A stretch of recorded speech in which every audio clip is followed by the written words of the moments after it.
Welcome back to the PlayVS High School Championships. I'm Hail Monkey Man in the booth alongside the greatness that is Bear. I'm so sorry, I was stealing the rest of Kendo's power, so had to deal with the electronics down there. But we're working into our awesome championships featuring the greatest state that is just the biggest state of the continental 48. It is in fact Texas, as we're going into this matchup between Texas Charter School Academy and Athletic League teams. Again, Bear Lights, thank you so much for joining us here. I know this is not an unfamiliar space, but we're going to familiarize ourselves with these two awesome squads. How are you feeling today? We've already seen one great broadcast of Awesome Smash. Here's why I'm feeling incredible is because I never knew that you had an up special, but I got to see it on your intro there in order to get back onto stage and really chop them up. Yes, exciting times here for the Texas schools and the Texas players involved here. Well, let's go ahead and look at the matchup. We've seen these teams around this Texas area. Again, Splendid Swords Heavy will be facing off with Infinity Stars here in the battle of just fisticuffs. We're going to see a whole lot of clouds. It's a cloudy day here today, Monkey Man, and it looks like that's still in the forecast here for us. It has been a mishmash matchup. I think that my science teacher in 7th grade said that the deadliest cloud of all time is the cumulonimbus. It has like 500 different ways it can take you out. And apparently cloud simply will just be here all the time. There's a lot of cloud players, and I'm not at all surprised considering they're very balanced kit, especially just when you can find a tilting point for the limit break, it'll be a big deal. But we don't know who our first combatants are going to be coming into this. We do have the tendencies. We will have at least one of the players on the side of Infinity Stars that is a Donkey Kong Country fiend. They are a big fan. They love King K. Rool. They love Diddy Kong. They even love Donkey Kong. Bear, do you find yourself thematically creating your mains and your secondaries when you play Smash? I actually do find tendencies that I go after. And listen, if you love a world, stick with it. And that's why I love that DK pick across the board. Apparently, they wanted to go with the friend info from that galaxy. But I do like to kind of keep it in the same ballpark, at least. You know, there are different places where I switch it up. For example, I love a Ridley. Just being able to grab, smash, being able to, using that neutral air, but just being able to bully with pure size. But if I go for like a sword fighter, for example, Roy is where I'm at, right? Being able to get quick jabs and things like that. So I wouldn't say that I model it after necessarily one video game or one style of play. I do have different styles of play, but if there's a character in the same realm, then yeah, absolutely, I'm gonna rock that, right? It's feeling like there's going to be a lot of maybe thematic to at least a team kind of concept, especially because one of these teams in particular, when you're looking at Splendid Swords Heavy, they look very fast. They actually have a heavy composition looking to Sora, Cloud, Lil Mac, and then maybe a exponential crisis of Joker if they bring it in. So they want to kind of get up in your face, where on the opposite end, it could be a bit trickier if we get some of that Steve work that Infinity Stars may be working with. You call up Ridley. Ridley is like the Kevin Durant of Smash. It's just a ginormous dude, but looks like he can be broken by like a misplaced step at any given time, just how considering all the limbs are kind of skinnied out. But when we work into this matchup, no one's like a too heavy of a hitter. It really requires the build up, and I'm looking at both Cloud and Lil Mac in those capacities. Oh, for sure. I mean, Little Mac quite literally has the knockout punch, right? Yeah. And although there's not a whole lot that you can do from a recovery standpoint, if you own that stage, you own the fight. So I do like Little Mac in this situation, having a Little Mac there, but being able to switch off it as well. Because if you have somebody that's just all about stage control that you're trying to face off with, it's good to have another fighter in your pocket. And for me, you know, the Splendid Swords Heavy team, they really do have characters that they've used all, you know, season long that they can pivot to that have the different vibes. But yeah, Little Mac, you allow them to have any kind of space, they're going to beat you up and roll with it. And we saw what Cloud can do just a little bit ago, but for those of you joining us from the Texas side of things, Cloud very dominant too with that limit meter, will constantly be ticking up, and it'll be a see you later with that knockout punch, just the same as Lil Mac, with the recovery effort as well added in there. So that's why I particularly use Cloud over Lil Mac, but to each their own. And if Little Mac gets going, I mean, he can be even more deadly. One of my good friends that loves a ton of Smash just like we do, Septilence, have really called out anyone that uses Lil Mac, because Lil Mac is great as long as you're within the ropes. After that, they have one of the worst recoveries in the entirety of the game. I got to see a little bit of that whenever we actually saw some misplays on Cloud. So it really depends on where you're especially facing, and we see some, a little bit of tilt that can come out of misusing maybe some of those up specials as well. So we're gonna get into our first match here momentarily. Just knowing the tendencies from both these teams, I like a bit of speed, but and seeing that kind of be the modicum for success out of Splendid Swords, Infinity Stars, they look like they could have a lot better control over a map considering their total character set for me, especially knowing what the look. I'm just waiting for Ramses to get out there because I haven't seen a Diddy Kong in like a year, and I want to see that so darn bad. I'm missing that banana peel, are you? I mean, yes, it's one of the most crazy. I don't know if it's like the most effective projectile these days, but it can be argued to be that. It's such a nuisance, right? He fall over. We talked about knockout punches. He could do the same. I love me a Diddy Kong. Yeah, it's also one of the worst used, well, maybe I just use it wrong, forward projectiles in the game of the peanut gun, because, like... Oh, yeah. no one ever goes down to the peanut gun. Like, it never gets used the best way, but the forward B to slap, just kind of clap on the face is one of my favorite moves. It's all about being childish on a Diddy Kong. I don't know if we'll get to see him. It depends on how maybe, if they bring out the King K rule, how that one kind of goes. We are looking at this being a best of 5 of best of 3s. So we had a game 5, Seth 5 in our previous broadcast for that one. Now moving into this, we talked a little bit about coaches and how they kind of stabilize their squads moving into championship modes like this. It's a team game, but separate. You have to each take over control when you're playing separately. How did the coach handle that?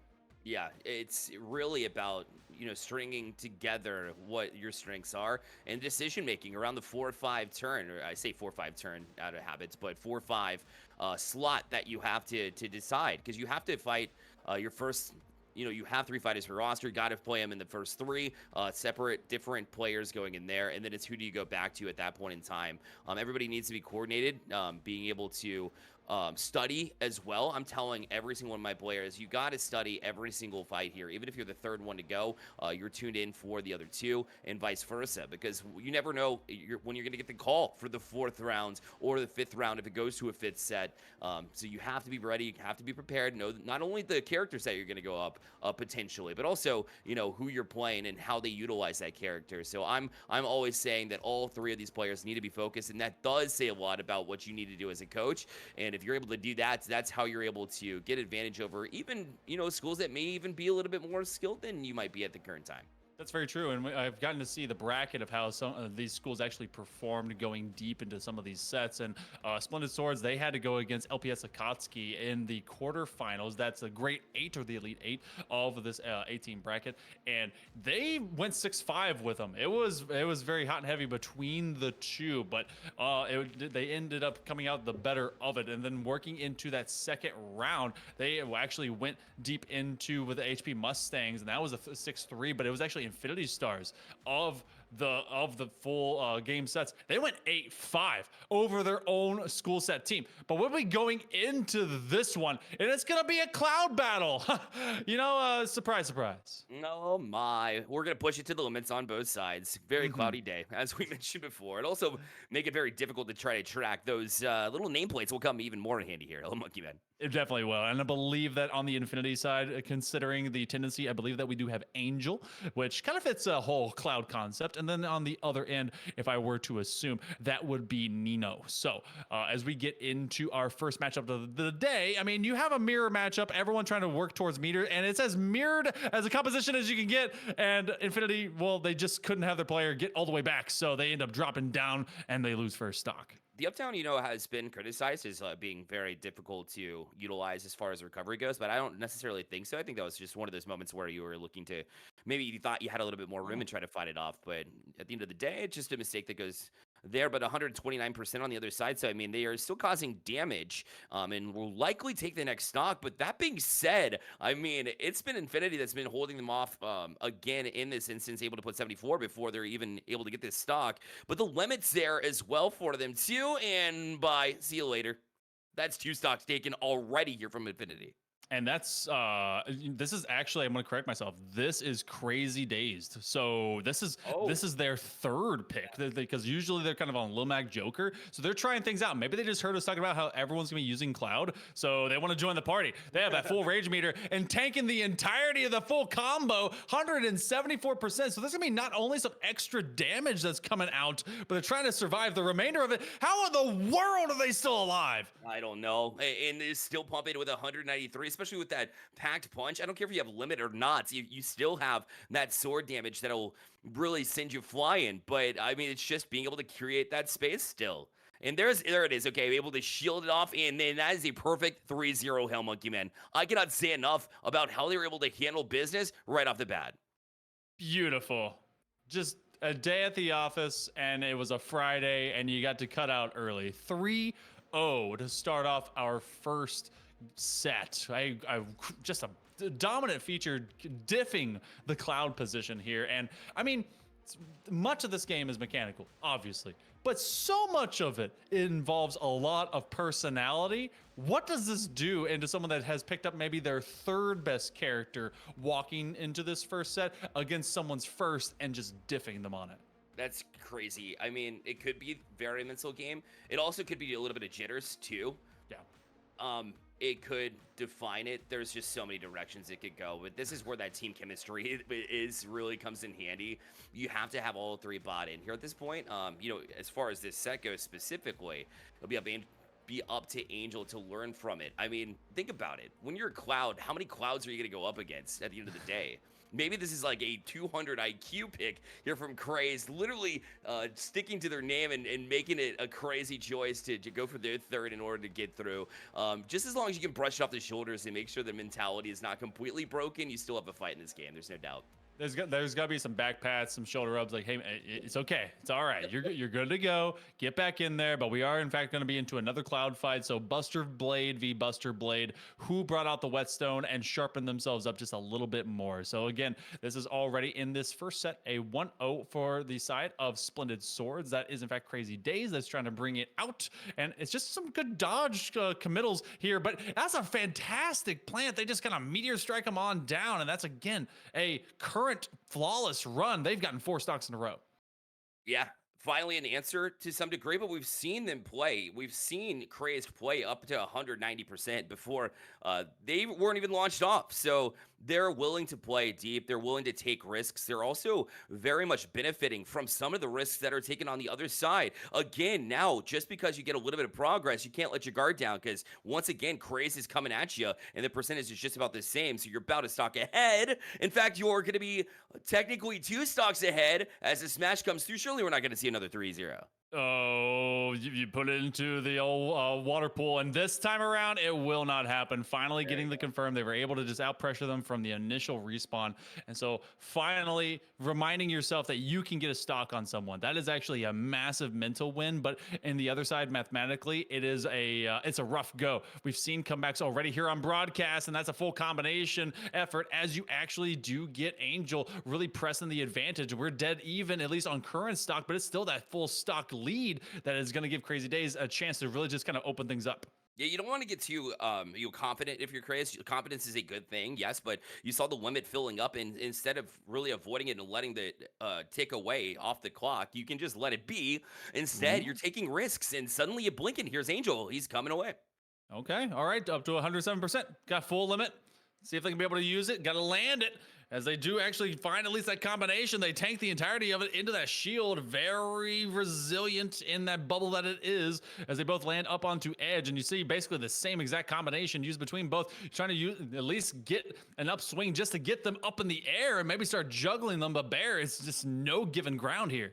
Yeah, the neutral airs have been landing very well for Angel recently. It had been a turnaround, and you're still at 120%, so you have to be careful, more careful than you had been previously in order to mount this comeback, and that might be able to do. That's a great shield to push it off sight, and the limit's coming here as well for Angel, as he has made his way a couple of upswings as well with the up airs, and now trying to get them from that edge is another push from Craze, but still holding onto this edge, and we're there! Upswing, and out you go!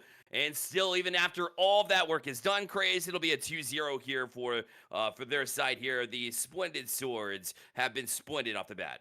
They really have been, and that's a great stabilization. They saw that there was a commit to try and get that confirmed from off that midpoint of high corner stage, and then as soon as they got the dodge to get around them, it was curtains. They got right behind in the back line, and then it finished them off on that side smash. Job well done, and it was for a tender moment. It was looking like we were going to see a 6-0, but good for Angel to at least get some stocks off of it. They're going to end up falling over to the bench as we work now into our next matchup. There's a high percentage chance that we could end up with a Cloud almost in every single match now. Yeah, looking at their tendencies here, it's definitely a possibility. Unless it's Ramses, then we know that that's at least one side won't be a Cloud. So it won't be a Cloud versus Cloud. Hopefully not. Suddenly they have a Donkey Kong country character that has a cool anime like spiked hairdo, like, and they just go and they pull out the Buster sword, and it's just made of bananas. Limit bar is just a banana as well. And no, as it builds up, it peels away, and you just see the full banana. The Final Fantasy Donkey Kong crossover you didn't know you needed, folks. So. Oh, no. Well, all right. So we work on our next set. Cool things that you get to see from, I guess, the format. The first three, everyone gets to play. Set 4 ends up being that coaching decision moment if we get there about, all right, who do we put in, and then we can't use them when it goes to set number 5. When we speak to like what we've already kind of seen, and it comes down to this game is mechanics, but it's also ego. And there was a moment where someone got dominated in a set 3, and they put them right back in after getting 0-2'd, and they 2-0'd into set number 4. That's something you can't quite coach unless it comes down to just keeping your cool and being confident. That's what I was just about to bring up about Angel too, and why I wouldn't be very timid to put Angel back in. The progress that Angel was making after that first set was impressive to me. The comeback effort was very impressive, and I do think, maybe he lost to some cheese. I mentioned it earlier. Cloud on Cloud doesn't happen very often. You spend all your time on one character trying to figure out how to counter other characters. Sometimes you forget that sometimes you'll go up against your own character. And I really do think that Angel was making progress, was figuring it out along the way, but the Craze might have just gotten them off the bat into a sticky situation where they weren't able to react in time. But hey, listen, if I get you again, I'm going to make it happen. So I wouldn't be afraid to play Angel again if it comes to the 4th set here. Yeah, and that's, the great players always start building momentum, especially going into later sets. You have to ramp up, and it's kind of rough being the first on the board to go into these because you start cold. You are literally first fighter, and if you have not been warming up, then good luck. Hope your sticks are moving the right direction. But as we go in the right direction, we're actually going to be going into our next game. I already see possibly a Sora, so that could mean that we are getting Galactic Moon at least put into play as we go into this next arena. This one's gonna be a fun fight, actually. I'm actually getting the best of both worlds in this one. No, man, it's if they go up against the DK right now, or the Diddy Kong, I'm gonna have flashbacks to Donkey Kong Country 1 when you get hit by. There's a couple of levels where it's just like the lightning levels where you get struck and it's no big deal. And guess what we get?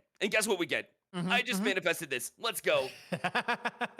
Diddy Kong coming out to play, and the biggest gripe that I have is that you don't get 2 bananas. You only get 1. It's still the biggest nerf in all of Super Smash lore, and yet it doesn't matter because Diddy Kong in a different dimension is in fact a small deity using that front B to be able to get the hand clap onto the face and then a nice guard against the Thundaga. And this is actually something that if you are a Sora player, you have to weaponize your spells to create so much of that zonal space. Yeah, you do. And if not, if they get into that space, you might have a little bit of a more difficult time. And Diddy Kong can't get back in.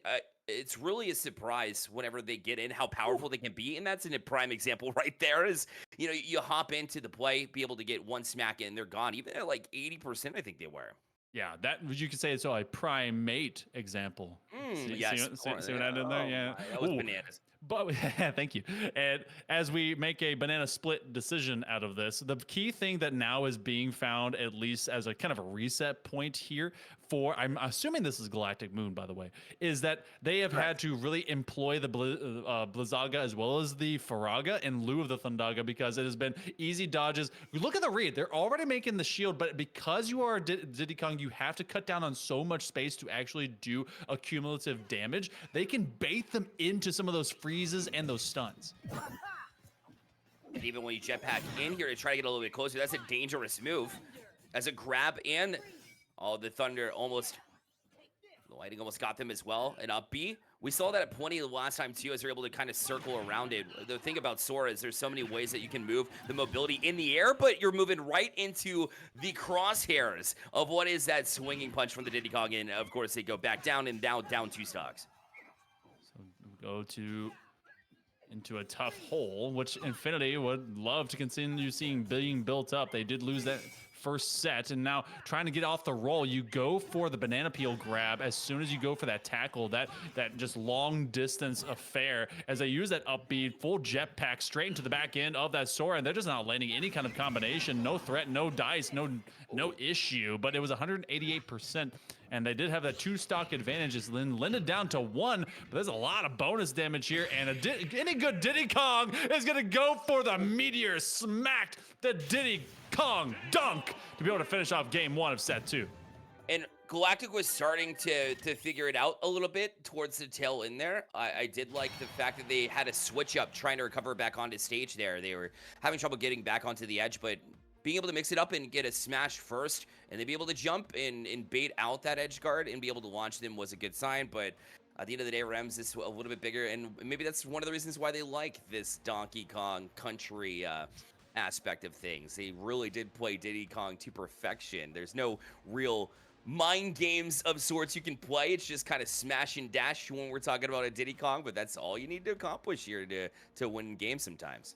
I feel like both of these characters kind of fit a similar kit, not in terms of the, I guess, the weapons that they have at their leisure, but more about the movement style. They have a very kind of a medium floatiness to them, and so they can both hit about the same, but it really is to the advantage of being a Sora player to own a lot of space, and you see the early reads that are being done by Ramses to be able to get out of at least the electric points that are any good Sora's opener, but then it's now up to Galactic to read, okay, they're about to rush me down. What are they going to be using to disrupt it? And if you can get the banana peel to land, you can take out the Blizzaga or the Faraga to really make it an even more difficult life.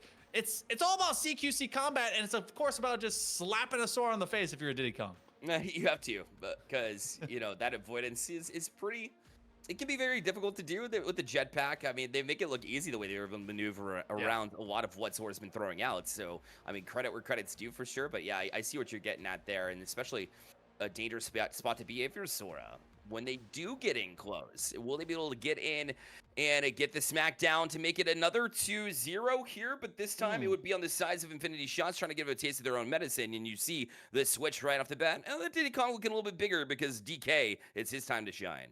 Just small DK and to capital DK. And this is a wide open map. So there is no flat out dodging of any kind of the Thundaga. You're going to have to tank it. But considering the map, I actually like the choice here, switching over to Donkey Kong, because they can be much more of a fiery tank, a lot more HP as a heavy character. Now it's going to be, I think, a little bit more difficult to actually cut it down. They're going to be going for the windup. You actually do have the full KO ready to go, as you see the push up by Galactic trying to take advantage of it, but looking to land the old punch. They just are, they're just owning center stage right now here, Bear.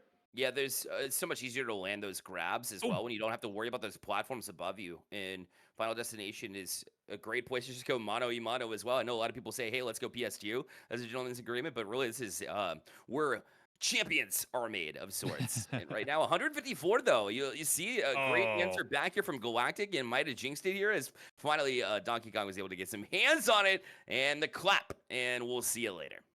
There's just so many moves from any good Donkey Kong player that is all about just setting a round of applause. You try to just plant them in the ground. You're looking for the forward clap, and they were trying to do the vertical hand clap as well. You just can't really escape the hands, and they just put them between the palms. They're looking for the slap down and a couple of blizzagas to allow them to recover. Great way, but still, they're just pounding the ground. Oh, and they're recovering off the edge, pound ground off that recovery too, and that kind of caught them off guard. And now, Ooh. a bit of high percentage there too. The up B, the up special will send them packing, and it's still 86% to deal with here. And when Donkey Kong packs a punch, you still have to be careful, but a step in the right direction, no doubt. Very much is. And they've been looking to kind of do some of that extra edge guarding. They're looking to clap down anytime that they get Galactic into a free floating space. Great combination. This is something that's been missing out of the arsenal. They use the Thundaga, open it up. They use that Blizzaga simply to kind of rotate through their spells to get another Thundaga online. You can't quite spam straight through them. And now it's just eating it with the shields. And they throw Fist and Cheek to now get into a one-stock gain and maybe the second set. Yeah, and bullying too, not allowing any time again right off the rip though, and will answer directly back. So the Sora Galactic has really found a little bit of space to maneuver around, has been able to use a little bit of that aggression and a little bit of that lag off of those hits from DK, and has been launching them ever since. Trying to just bowl it over. This now becomes a chess match here, Bear. As you see them doing a lot of shielding, trying to be able to counter. They look to drag them straight out. That was a cheese move. They do use the up special to be able to recover back over. But this is just picking their time, picking their moment. If you are Ramses, they're looking to just get something, maybe all of a clip. The Blizzaga does stun them out, and they're just doing a lot of quick counters. Not a lot of extra damage. This has been chip play, but now they're looking to swing for the fences. Yeah, Galactic hadn't been able to get Ramses off the ground very often to hold, and it was just that drag, that cheese that we talked about. But the recovery from Sora is so excellent that you can't really, be able to get away with it unless you down smash it as well, and that's going to be the case here. Off you go, and Infinity Stars now able to answer back here as Galactic will even things. Oh, as Ramses actually taking that one 2-0 for them. Yeah, so that's going to be the second set. We are dead even now across the board. And so far, our matches today have been stellar. This one, no different, but we talked about, all right, the first three start to become the definition of who is ready, who's playing well, who is your hot hand, and then who can be able to be the better matchups or the diff matchups working into later stages. So we look at the Diddy Kong, Donkey Kong. The only thing that we didn't get was King K. Rool. Ramses obviously knows their weapon set. They love their Donkey Kong Country theme. They stuck to it, and I respect it so much. I wanted to see the King K. Rool, just because of the massive punches that they hold to, and the weaponry that they have to, with the suck and punch type of situation going on with it. But Ramses gets the win nonetheless, which means we have our next matchup by default, which will be likely a Steve or Little Mac on this side of Infinity Stars from Jallet. And then we have, I believe it's Jay Nino, the last one to go as well. So your thoughts on this matchup coming up? So if we do get what is projected, which it looks like it will be a Steve into a Cloud, I have seen too many TikTok memes to not believe that Steve could ruin a Cloud, but I also think that Cloud is powerful enough to put a Steve on their heels. Anyone that purposely plays Steve has decidedly gone, all right, I want other players to not have fun as Super Smash Brothers. So, and then that they follow that up as a Lil Mac combination. This is someone who lives in the trenches, literally digging their way up for some W's. Yeah, Steve, there's really, you don't want a challenge. It's zone central, and all about fighting Cloud is trying to get to him before the limit, right? Be able to challenge him early. And I don't think that Steve's gotten into him. If Steve takes an early stock, though, it's a whole different ball game, and now suddenly you're able to have the materials you need to go and attack. You can get aggressive with Steve. It's not always the case that you want to be, but let's take a peek here. I think Little Mac might even be a better play than Steve in order to go up against this, but we will get the Steve versus Cloud matchup that we anticipated. So here we go off the bat. We'll see what Steve can manage here. It'll be up to Cloud to really challenge early to make sure none of those materials are mined. I was wondering if both these players would simply stay on opposite ends of the stage and just build up their meters. One just goes Why mining, not? the other one building up the limit break, and see who goes first. Well, so far limit break nearly online, but it's 100 damage at this point. They get the big Iron Age sword to be able to slash them into the back because they eventually get to clash swords against them. But it is a advantage right now for Jay Nino, who's really found some early pressure. You talked about this. This is what's got to be done to put any good Steve on their heels. And really just not a whole lot of panic. You still have a whole lot of percentage, my 22%, not a whole lot done. And two, again, that spacing has been very, very key here. And the Steve just continues to try to run, and that chase down finally a little bit of space given from just a couple of swings here, but not enough to really affect me. I still see first stock being taken, and that was close to being just that. And the minecart will send him just a little bit farther there too. That was perfectly timed as well as the up smash. 179%. That's going to give them a way to remake. They use the minecart to be able to get that quick escape, and they're actually finding a lot of separation. This is going to start to become a frustration point, but 207% later, Bear, we do see the Steve finally have their first stock going away, but I've not seen I know they're kind of floaty. I know they have escape moments. I didn't think they would be able to tank that much damage for that long. Oh! Answered back. There it is. Flip clap. Pretty easy. Yep, sure enough. Jeffette was ready to kind of get their word onto the stage here as well. And now, again, this central stage is not typically where they want to be. They want to back up just a little bit, but the switch ups that I've seen from Steven, his positioning has been one of the reasons why he's been able to get out of a couple of sticky situations and why we saw him up at 200%, the Cloud down at like 22% in the first stock, and now it's kind of dead even as far as stocks go as well. Lots of versatility to remake this map, as well as just getting out of the way, trying to use that diamond sword, and you basically just Kirby'd the up down straight into the face of Jeffet as they now work to recover. Oh, you straight up flip and miss. It's been about who can spin behind the other. Great grab. They put him in the fence, and now it's the up down again, bringing him on the smackdown decision on the other end. And it's not really been able to build up into that meter until they find that full contact. Free mining, and they just are dodging so much of this lateral space. And Steve, it's really minimal movement that's been able to get around it and just allowing Jeff to try to kind of work around it and jump around it. But it really is the Steve that's been more creative as far as getting the positioning necessary, and that's where you see those hits like that one. Using the minecart to go straight through the middle, and they are constantly having to chase them down like a dog at a track and just trying to get to that rabbit. And they're looking to break through at least that crafting block, but instead they will craft and smack straight through their second stock. Now advantage still wrestled away as they actually use the entirety of that limit break wave and just put it onto the floor. But now the full buildup, I thought they were going to step into that smash. It looked like it. That's a perfect shield though to keep away from Steve Jeffet, who gets in and able to knock them back, but the knockback not enough to play him sideways. Still up at 131% and living, but for how much longer as those materials continue to get harder, stronger, faster. And right now, Cloud trying to get to the limit, able to get to it, but will they get a swing off in time? A couple of answered shields both ways. He'll force it out of them, but you're really just falling into a trap at that point because you're able to send them sky high.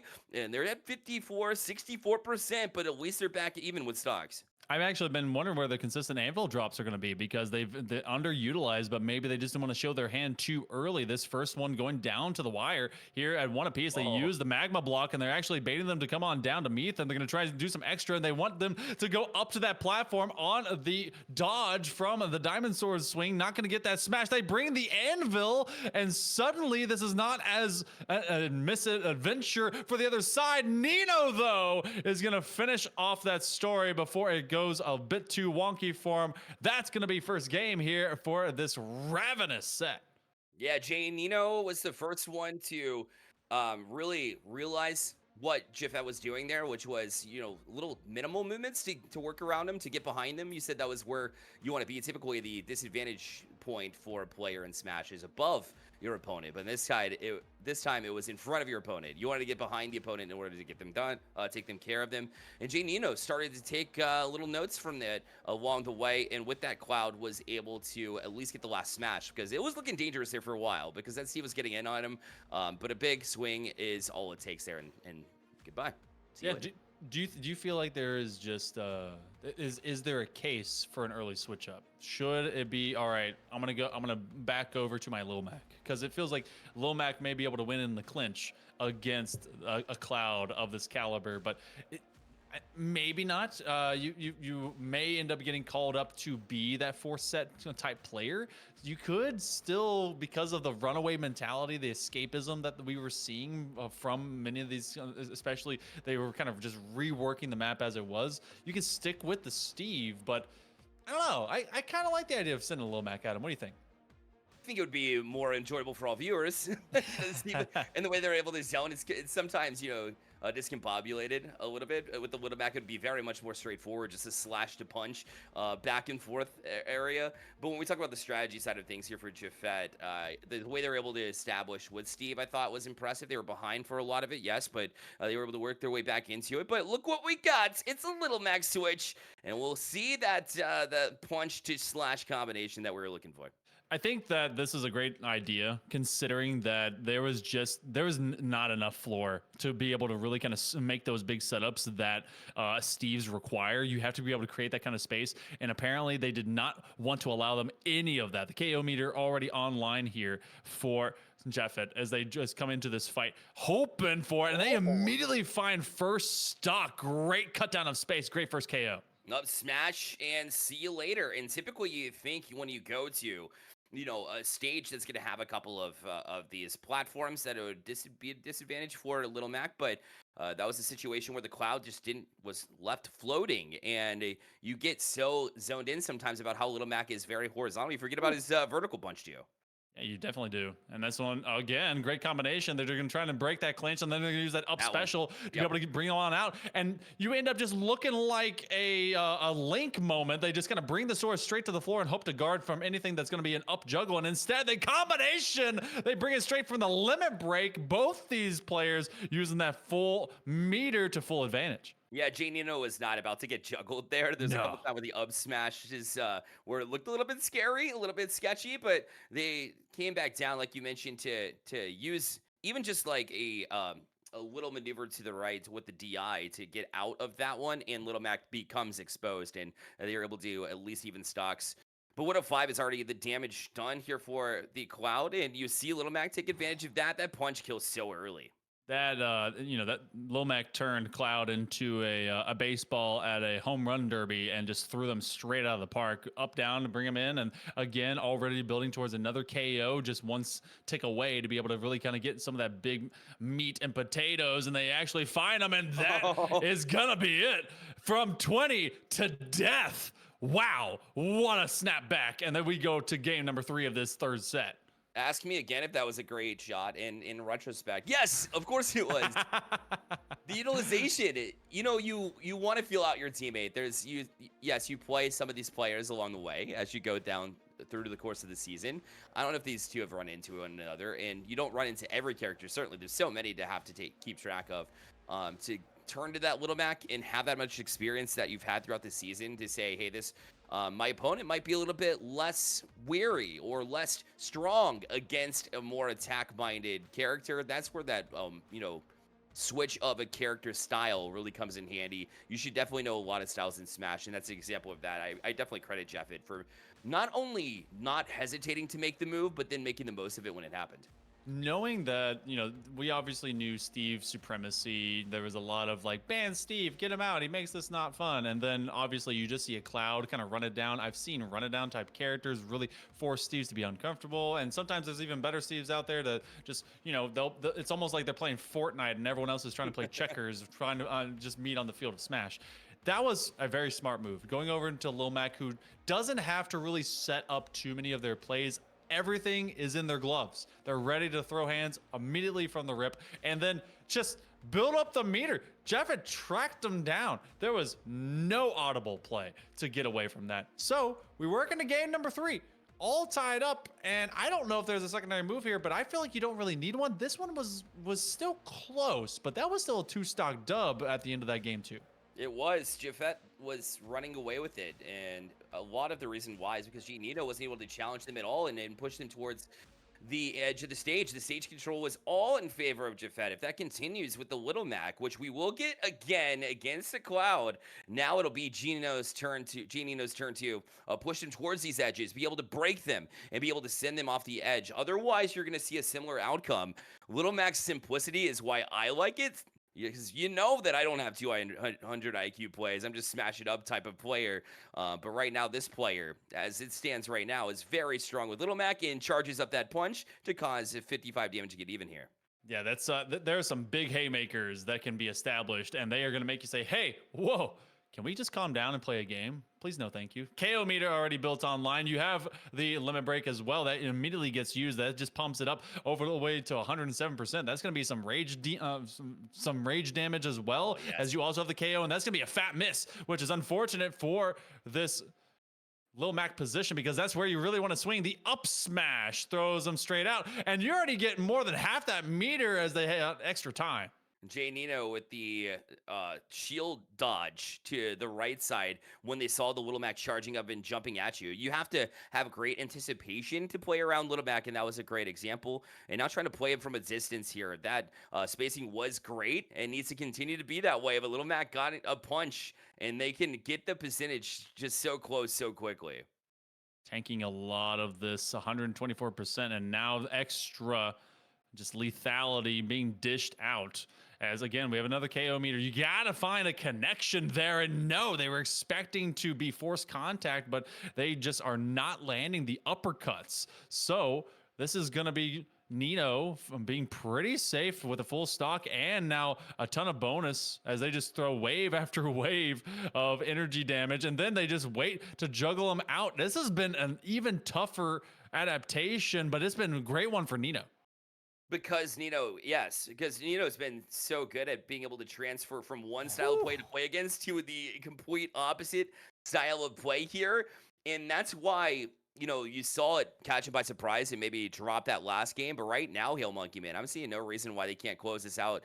Even in a 3-0, Cloud's still got a little bit of weight to him. As long as you can avoid a majority of these punches here from the Little Mac, which he's been able to do and anticipate, I could see this being an outcome that's favoring them. Certainly, this 3-1 advantage tells that story. There's been reads and misreads, and honestly, Jeffed has not been able to read anything the same way that they did in game number 2. It has been a absolute change up. They've gone from super speed to medium speed, and apparently that was just enough to just put Jeffed in a rough position. That's a great connection, 156%. You build up that meter, and then you just have that small dodge. You force them to jump. We talked about the recovery. They did not expect to miss the edge. It's a 3-0 in game 3. Match point now over for the side of Splendid Swords. Yeah, being able to get up to that 2-1 series lead is very, very strong position to be in. And right now, Jeffet with this switch over was important to stay in it. But again, it was Nino's ability to switch and be able to play against a completely different style. That was everything there. Being able to allow Little Mac to come at you and keep that medium space, and when the punches don't land, Little Mac can be exposed very, very easily. So credit to Jafet for keeping it close, but at the end of the day, Splendid Swords able to show why they're the heavy team right now. They've definitely packed this heavy punch. Okay, so now we go to set number 4. Do you keep kind of your more sure thing, or do you kind of ramp it up? Because we started off with a cloud fight of Angel and Crazy Days, and then we had Ramses over on the Diddy Kong Donkey Kong combo against Galactic, and then finished with this Steve Lil Mac situation. It went game 3, but it was a pretty good bit of control and adaptation ultimately out of Nino, and now they've gotten Splendid Swords heavy into a championship moment. What do you pick? Yep. Where do you go? Do you go back to Ramses? I do go back to Ramses. Literally read my mind. they had the easy 2-0. It seemed, at least from our surface, that they were the more dominant force out of anybody that they put out there. And I think that you have to go back to this in a must-win situation here in the series. There's no other way around it. You need this one win. Sure, that'll leave a little bit of a question mark on where you go for the next one, but I still, like I mentioned, I trust Angel, even though that they dropped 2-0. They were coming back, and you can say the same with Jafet, willing to make changes there too. So that gives me the confidence to play Ramses here if I'm Infinite Stars, to try to keep yourself in this championship match. It's going to be a tight one. All right, we're going right into it as well as we work for our what could be our final of the day. You do, in fact, bring out the Donkey Kong, the heavy hitter, the mainstay, or the slayer, if you will, out of the side of Ramses. And I believe that this one, in the simple fact that we actually have a Lil Mac out here, this one's got to be Crazy Days. And it is. Yeah, you called it right. Crazy Days on the Little Mac.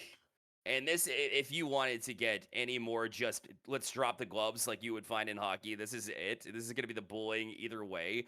And the size advantage to Donkey Kong, but the lack of speed and the footsies that Little Mac is able to play, it's going to challenge Ramses. Now, is it going to be a win for Little Mac? That's definitely not guaranteed, but so far, so even. This is definitely fight night. This is definitely punch out. If you are this Lil Mac, you literally are going against a full boxer combo. What a jump and what a recovery. That one went straight to the chin. That was great. A recovery effort. Oh, it's answered right back though. So hold that thought. But yeah, I mean, the way that Ramses was able to jump back away from the edge and then be able to get that smackdown, I wanted to kind of reflect on that because Ramses is so effective, and it needed an answer, and Kraze was able to at least give them that. Great dodges as well. You're seeing the read on the follow-up because as soon as they commit into this kind of this lateral space, they immediately shield up and then just quick neutral. You have the build. They are able to use that up special, quickly get a smack. The KO meter is online. This could come into the clinch, so you got to watch out. And that's exactly why they're keeping their spacing for right now. They're trying to be able to plant them to the ground, but they landed to the knee instead. I think that was a bit below the belt there, Bear, but still they get into a one-stock advantage, looking for the squeeze out off of the grab. Yeah, Ramses was just taking advantage of there when they tried to do a combo a couple of times. The down smash to up special was what they wanted to land, but they did it twice. They did it 3 times. So you're going to be red there. And so that recognition was everything, and a very great play from Kraze Days. And the windup from both sides as well. But at the end of the day here, they need to get this stock, but they're seeing it go up percentage-wise as Ramses trying to at least keep them away. But even though Lil Mac doesn't have the recovery, there he goes. A bit of a mistake there. As all that effort, and I was about to credit him for being able to get a little bit of verticality on that save, but it just wasn't to be. I mean, you have some leniency for that, but you just don't want to get comboed into a straight stock, as this one has been down to the wire. Great recovery. Even if you go down there, it can be all of a haha moment, but you now are in the clinch. Oh no! See, that was the recovery. It is the worst in this game, and it ends up just being one that they're not going to get back. That's going to be first ups going over to Ramses as they're trying to keep their entire team of Infinity in it. Man, I have to see a switch from Kraze at this point, I believe. Just because, you know, leaning back and looking back on that, it was relatively even, yes, but with the recovery and the ability to grab, which Donkey Kong has, just favors Ramses in all sorts of ways. So you want to try to eliminate it now here in this 4th set. You don't want to go to a 5th set and have to force somebody to have the pressure against them. You want to be able to switch it up. That DK just seemed like, even though the speed was lacking and the Little Mac with the footsies keeps you off guard, to keep that mentality in that stable method of thinking of the in and outs that you need from Little Mac. You have to be on your game all the time. Otherwise, DK can just throw you off the edge and see you later. Nothing you can do about it. You can't even get back to the edge. Which is why I kind of want to see if they do switch away from Lil Mac. I want to see Joker. This is obviously in the weapon set of Crazy Days. This is actually a fantastic play if they go into it, because you have the your own meter buildup, which will be able to give you that power differential later on. And there are so many recovery tools, especially off the grappling hook, if they do walk into it, to get yourself back on the stage more effectively. Playing with Lil Mac is like playing with one thumb. It's just not gonna be enough to really take out someone who is bringing 2 giant monkey-sized fists. That's fair. I mean, as far as the size advantage goes, yes. I agree with you completely. I think that Joker just gives you so much with the grappling hook to give you a little bit of distance. It gives you that recovery in case he gets cheeky again and wants to throw you off the edge like you did there, like you saw there before. It also gives you the downward guns to, even if you're above Donkey Kong, which can be a very dangerous place to be, the way he's able to use his up special, it still gives you a maneuver around that. Or even the up air from Donkey Kong can be dangerous. But we saw a switch on the other side, as Ramses is going to be the one to switch here to the Diddy Kong. Your thoughts there? You know, I don't hate it because they're now switching up power for speed. You are doing the same thing of dominating the floor and instead working over to the cloud. So this is one of the strongest stages for any good Diddy Kong because of the banana peel, and that's because there is nowhere that it will land other than the floor or onto your opponent. So this is going to be a very tough uphill battle for Crazy Days if they really want to stop this from going to set 5. And this is the matchup we wanted because both of these players seem like the strongest starts. And so this will be all about longevity of what you can do. Up will get them there and back to the middle of the stage here, but it's going to be answered right back. And a good grab there midair in order to toss them to a place where they can't recover either. I didn't think it was going to be that deadly. I thought it was just going to be a little bit of higher percent for them. Sometimes it's a weird short recovery zone that you actually get out of Cloud. It's so deceptively small because it feels like off especially some of the up down that you can be able to get so much space, but not true. Not at all. And Diddy Kong actually can live for so long because they are just a floaty character, kind of that medium float. And then you get the trip. Sadly, they didn't back A to be able to take advantage of that position. But luckily for Crazy Days, they actually do get off that swing, considering that they could have been just curtains out, and they quickly get a combo to try to go even. The back air to launch them off the side, and then when they get back, they're able to get into a couple of combos. Another up down will land. That's a couple before they're even able to get another hit. But finally, a forward air will land, and that combination is finally limited here. And still trying to put them out of position. You can tell by the way the Cloud is just trying to play off the stage and get them there, but the Diddy Kong will have nothing of it. No, down banana peel to be able to get them smashed across the stage, and this is just good work so far here by Ramses, but it has been catch-up mentality that you can really acquire through some of that extra power that you have off of Cloud. They use the quick up B to be able to get them there. Now the up smash, and it's that banana peel creating disruption. They throw it away, quick side A, and they use it again with the jetpack. They say, come at me, man. Oh, here's a banana peel, and they're getting dunked. And again, you have to look out. The cartwheel got in and a challenge, but nothing to be. The shield is great too, and look at the knock as they hold him off. And now 184% continues to tick in the upward fashion, but until they get a stock, he can't be happy with it. The up down again, and that's been 3 or 4 times his stock, and still Ramses able to get them down to their last stock. Bro, that's my favorite side B in the game, because if it does connect, you are just hand holding their face, but not a single bit of damage was acquired thereafter. Wow. No extra advantage. We go into a moment where in Splendid Swords, they can make this dead even, force a game number 3. Ramses hasn't dropped one as of yet, and this has really been a much more meticulous game late term. And the down angle was just a way to kind of get the Diddy Kong to go high to try to play it. But now you've exposed yourself by trying to get that side tilt. And Diddy Kong has been really advantageous in those moments, opportunistic. And we're able to avoid that upswing too. That could have been very, very deadly, especially at 89% here for Diddy Kong. Still holds in and wanted to get into it. The limit's still ticking up here for the Cloud, but not able to reach that top limit quite yet. But will it matter here as Infinity watching 123? No! Up they go! And off the stage he'll go as well, El Monkey Man. Bro's getting side baited. He's just sitting on edge, and you saw how Crazy Days was daring them to do the same cartwheel and the same banana peel combination that they used the entirety of that game, and they were afraid. They could not even pull out the banana peel. They're like, I don't want to. And then they teased stepping forward, and then never have truly got to initiate. Job well done over the Crazy Days on the adaptation. But now their team is in a 2-1 advantage. They're in a 1-1 in set number 4. Do we see a switch to the prior DK, keep current DK, or does King K rule come to play? Oh Oh my, I want to see it. I think Craze goes back here to the Cloud, so that opens up the conversation. Which route do you want to go? I so much want to see that. And I think there's so much use case for it too. DK and Diddy Kong have their challenges against Cloud. But when you talk about size, you talk about armor, which will be great against the Limit Breaker. I would love to see a King K roll here to kind of counter what the Cloud was able to pull out here from Craze. Well, it's going to be a hot decision moment. The coach over there for the side of Infinity Stars is going to be really thinking, all right, this is a must-win moment, and you got to get to set number 5. And considering that Craze Days, I think that of them as maybe one of the better. You do have Nino that could be waiting in the wings to go back to set number 5. I'm not sure. I think they've got a lot left in the arsenal, but we're going to go into it regardless. It's the last game of this set, and this is going to be where big moments are made.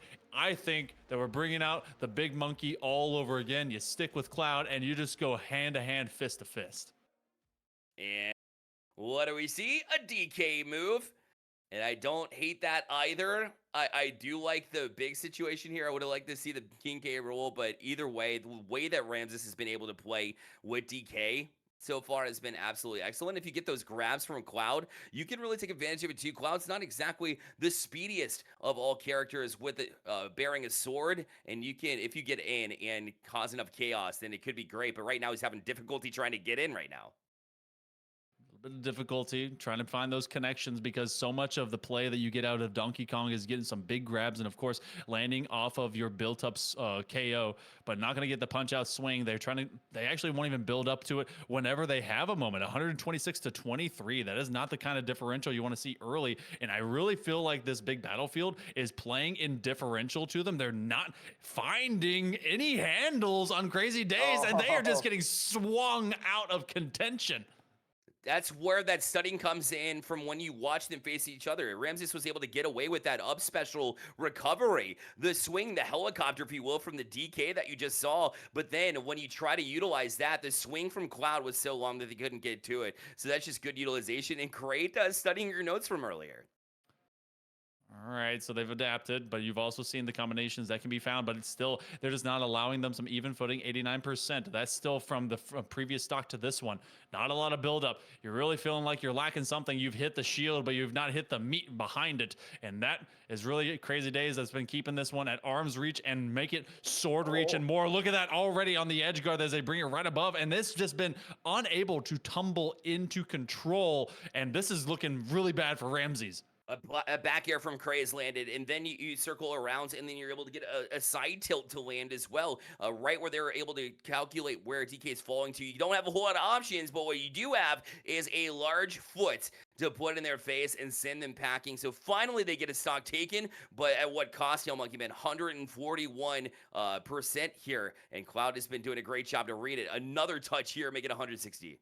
Oh my, okay, so this is one of the few kind of characters that can actually survive on that as well. That's why the heavy is such a just proactive pick. You know that you're going to really kind of take big chunks and leaps, but this is also a character that you're facing in Cloud that can take advantage of that. All right, it's chip point right now, and the salsa's running out for the side of Infinity Stars. You have to get a stock very soon. Big hands will go clapping. They're trying to slam them down. Great recovery. Wow, I don't know how they parried that, but they were able to at least fight off that downward spike, and now they're after it too. Try to fight and combat it, but a good shield time here from Ramses as well. The shield very low though. Is it broken? No, not enough to matter. As a couple combos, look out, a couple of neutral airs will put Ramses on the ropes. Oh, big swing. The monkey ain't going down. They have the full swing built up, looking for the grab, able to grab him at least off of a singular touch. But can this be the final? Ramses, oh, they use the punch. That means that's one out, and they're not going to let him build it up for free. Trying to use that up A. They bring the down A as well on the other end. They're trying to keep him on a higher platform just to clap him away. Now on this edge guard, this could be the final thing. They're trying to bring him down, looking to go for at least a final swing into the lower blast zone. And you gotta be careful because when you try to utilize that cheese, you might get hit. The late recovery there was perfect because the Cloud was out and ready for it. That could have spelled the end to this run. But now the carry off the edge. Did it do enough? It did! There you go. Ramses able to hang with it. And persist pays off. They will force a fifth set here. Infinity Star is still in it to win it. That Oh my goodness. The reason that worked, because obviously you're looking for the cheese, you're looking for the carry to the grab throw down and to just kind of throw them nearly with your death to that lower blast zone. But knowing the tendency on the up special to try and get them back onto stage, they were like, walk them as far as they can, release. And you knew that they were going to jump. It depended on where it went, and it was a 50-50 from out of Ramses to what that would end up becoming. And Crazy Days just went, I've got nothing left, and just fell on down. Oh, no. Job well done. We go set 5 again. Wow. Of course, yeah, why wouldn't we? These are the two best teams in Texas, and it shows. And we continue to watch these two heavyweights mount punches. And therefore, Hail Monkey Man, we have a decision to make again. Who do you put into the 5th set here?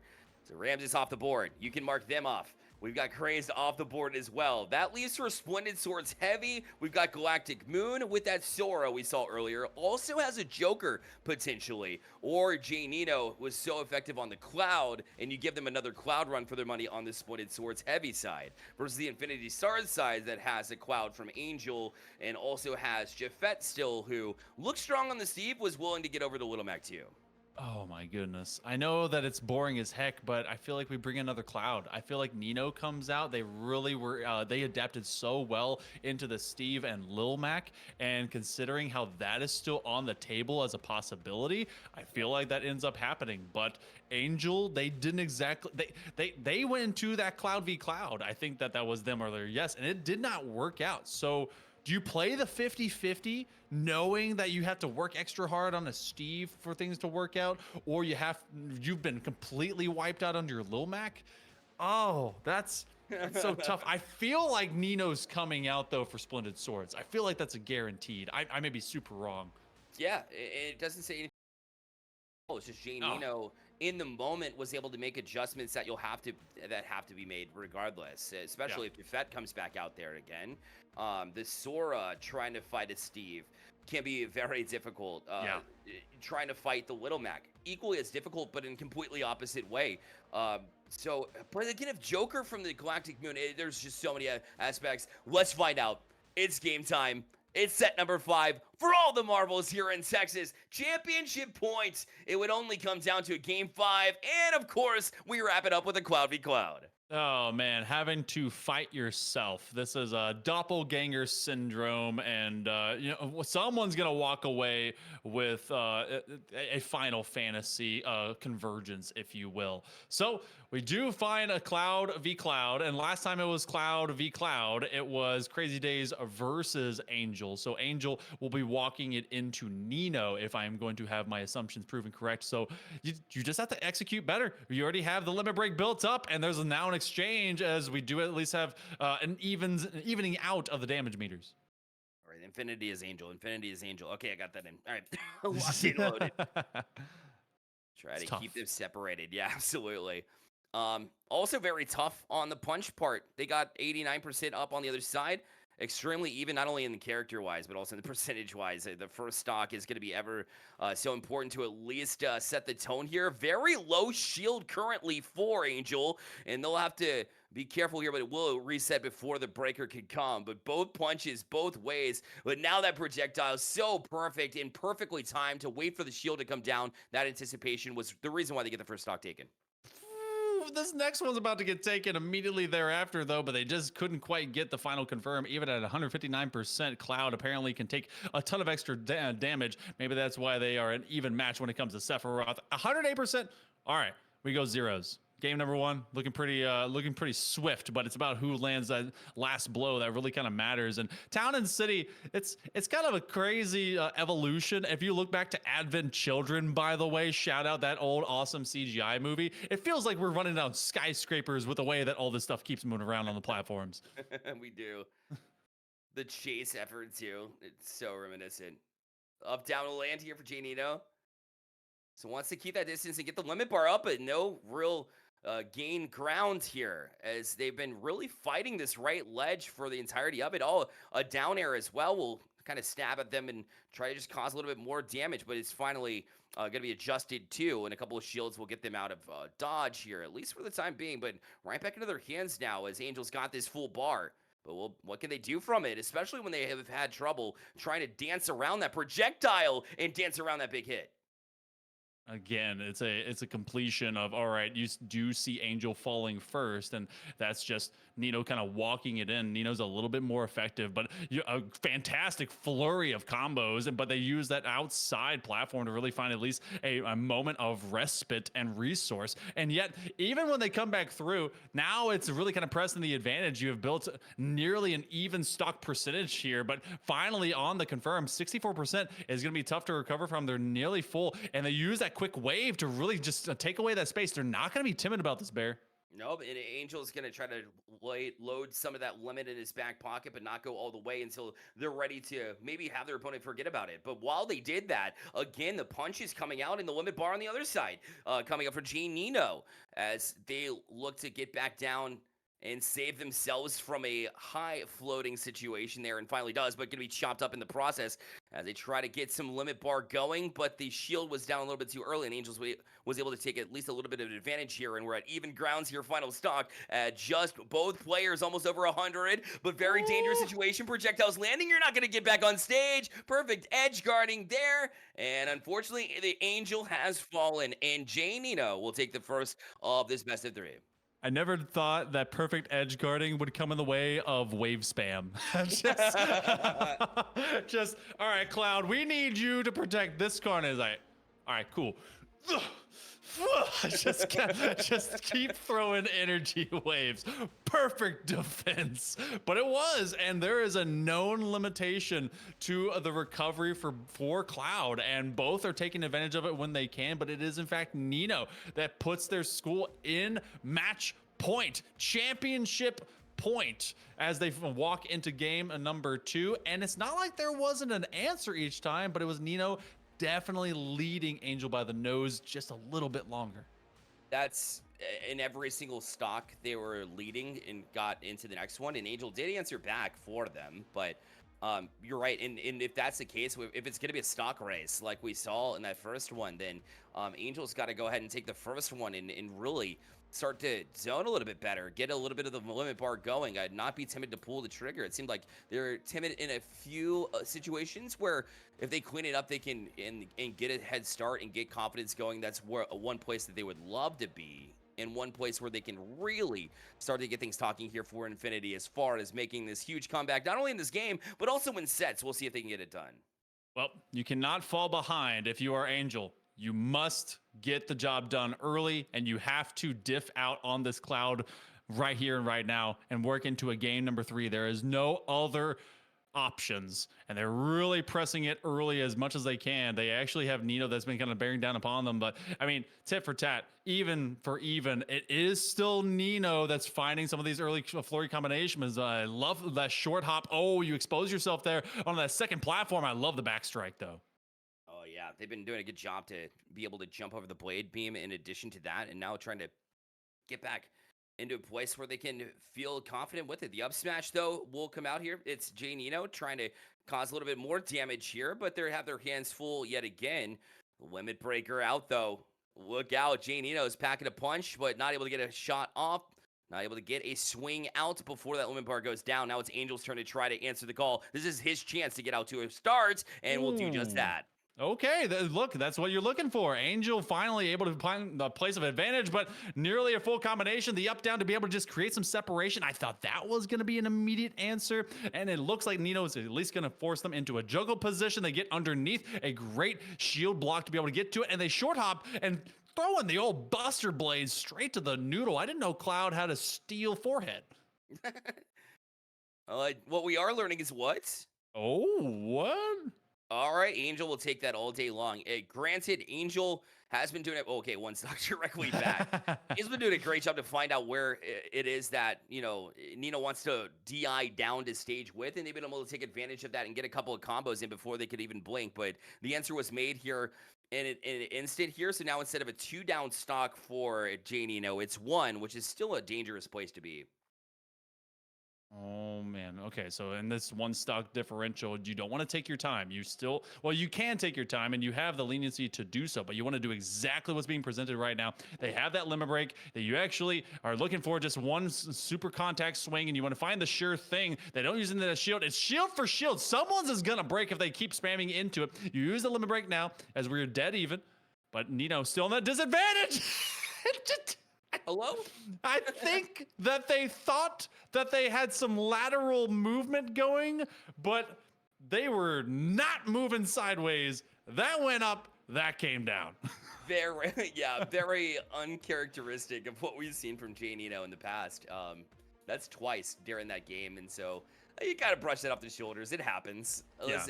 It's happened to me 300,000 times. So you just gotta get back to it. And the cloud in this cloud v cloud matchup, Angel did what they needed to do, which is get an early lead. Apparently, they got in the head of Jay Nino too, which is equally as important as just being able to land your swings. But in addition to that, Angel was doing a better job with anticipation, positioning as well. In addition to that, and we're landing a lot more punches than we saw in the first one. And of course, it would be nothing else than be coming down to the exact last game here. Hail Monkey Man, this is exactly where we wanted to be, and here we find ourselves. We cannot stray away from a set 5 game 3 final game situation. It is the most beautiful of things. It's as if you went to an overtime in game 7 of a Rocket League match. This is what you crave if you're a competitor. Do we see anything changing? No. It's going to be Cloud v Cloud. It would have been hilarious if someone was Sephiroth, and that would have been an even more storybook kind of ending. But what if one of these players actually does secondarily main a Sephiroth and they've told no one? That'd be crazy. Oh, pulling a Ramses of sorts and staying in the same universe, please be. Oh, no, Cloud v Cloud. That's what we figured. The cloudy day continues, but there is open and wide, bright skies for one of these high school teams as the championship of the Texas Charter School Academy and Athletic League comes down to this game. All right.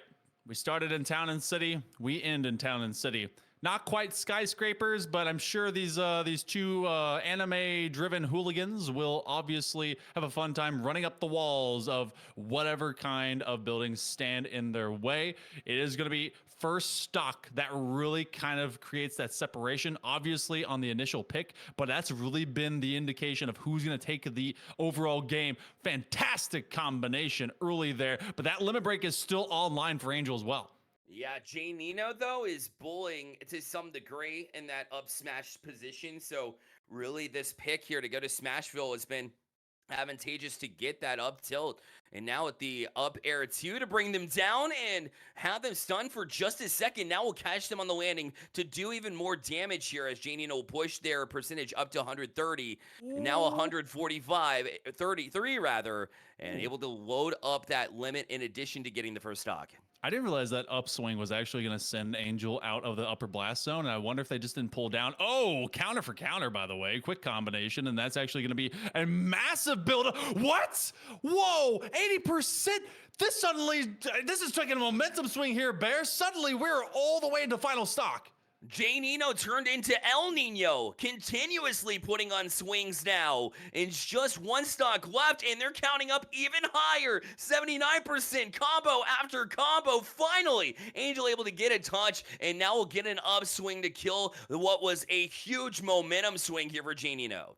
Trying to be able to use that lateral space. They have to connect, but no, the up-down is going to bring them all the way. You do have the limit break available for Angel, but 141%, it's going to be a tough call because you're still down to all of 2 extra stocks, and they're being pushed to the exact edge. Don't walk straight into the Buster Blade, and yet your face is getting busted up off the short hop. They read them all the way, and now they just do the perfect guard of that edge, and yet they break through between the waves, and yet it's a 3-0. There they go for Splendid Swords Heavy. What a dominant featurette. I don't think we were expecting that. Nah, definitely not that one-sided tilt at all, especially after the couple of mistakes from Jay Nino. My entire brain going into that last game of that last set, was how does he recover from this? How does he financially recover from this? How does he mentally recover from this, right? And yet he was able to brush it off the shoulders. They're going to 3-0 in this fashion. The combinations were a little bit stronger, and now you know why they call them Splendid Swords. Apparently, they are they live by the sword, they die by the sword, but they are absolutely splendid by the sword. They will take this set 3-2 to win it out for this Texas Size Championship. Job well done by Nino as they were storming all the way through. It doesn't matter if we have a plethora of clouds. Apparently, it's always a sunny day for them. And you know what? Infinity Stars, a great look for them. A bunch of kudos. Obviously, that one's going to feel bad, man.